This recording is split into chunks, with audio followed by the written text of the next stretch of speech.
माघ मातम में बोलो भोले बाबा की जय। 8वां अध्याय। आठों। हाँ यमदूत कहने लगा हाँ कि तुमने बड़ी सुंदर वार्ता पूछी है। हाँ। यद्यपि मैं पराधीन हूँ, फिर भी तुम्हारे सनेवश अपनी बुद्धि के अनुसार बतलाता हूँ। जो प्राणी काया वाचा और मनसा से कभी दूसरों को दुख नहीं देते, वे यम लोक में नहीं जाते। हिंसा करने वाले वेद यज्ञ तप और दान से भी उत्तम गति को नहीं पाते। अहिंसा सबसे बड़ा धर्म, तप और दान ऋषियों ने बतलाया है। जो मनुष्य जल या पृथ्वी पर रहने वाले जीवों को अपने भोजन के लिए मारते हैं, वे कालसूत्र नामक नरक में पड़ते हैं और वहां पर अपना मांस खाते और रक्त पान करते हैं तथा पीप की बीच में उनको कीड़े काटते हैं। हिंसक जन्मांध काणे कुबड़े लूले लंगड़े दरिद्री और अंगहीन होते हैं। इस कारण इस लोक तथा परलोक में सुख की इच्छा करने वाले को काया वाचा तथा मन में दूसरे का द्रोह न करना चाहिए। जो हिंसा नहीं करते उनको किसी प्रकार का भय नहीं होता। जिस तरह सीधी और टेढ़ी दोनों प्रकार की बहने वाली नदियां समुद्र में मिल जाती हैं, वैसे ही सब धर्म अहिंसा में प्रवेश कर जाते हैं। ब्रह्मचारी, गृहस्थ, वानप्रस्थी तथा यति सभी अपने अपने धर्म का पालन करने और जितेंद्रिय रहने से ब्रह्मलोक को प्राप्त करते हैं।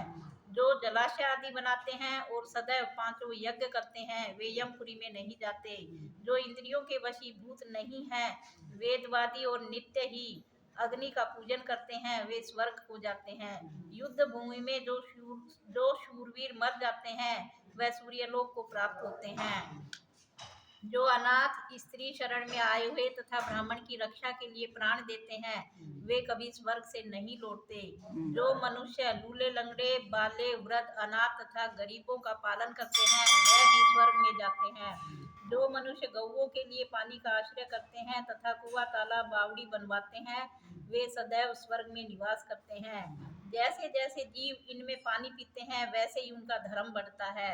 जल से ही मनुष्य के प्राण हैं, इसलिए जो प्याऊ आदि लगाते हैं, वह अक्षय स्वर्ग को प्राप्त होते हैं। बड़े बड़े यज्ञ भी वह फल नहीं देते जो अधिक छाया वाले वृक्ष मार्ग में लगाने से देते हैं। जो मनुष्य वृक्षारोपण करता है, वह सदैव दानी और यज्ञ करने वाला होता है।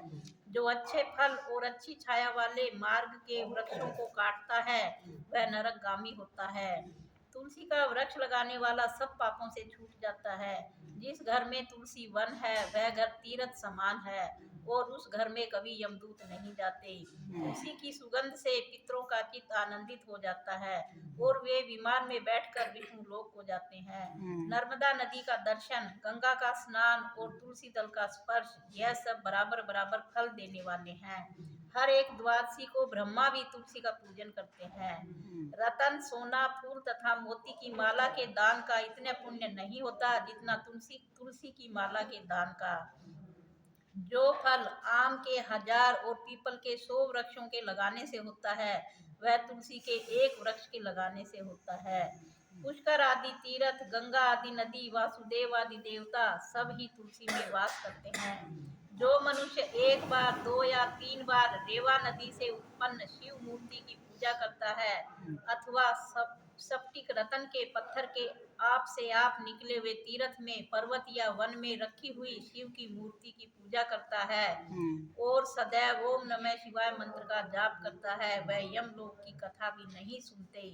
प्रसंग, शत्रुता, अभिमान या लोभ से शिव पूजा करने वाले भी यम द्वार नहीं देखते। शिव पूजा के समान पापों को नष्ट करने वाला तथा कीर्ति देने वाला 3 लोक में और कोई काम नहीं है। जो शिवालय स्थापित करते हैं, वह शिवलोक में जाते हैं। ब्रह्मा विष्णु महेश का मंदिर बनाकर मनुष्य बैकुंठ वासी होता है। जो भगवान की पूजा के लिए फूलों का बाग लगाते हैं, वे धन्य हैं। जो माता पिता देवता और अतिथियों का सदैव पूजन करते हैं, वे ब्रह्मलोक को प्राप्त होते हैं। हर हर हर हर महादेव।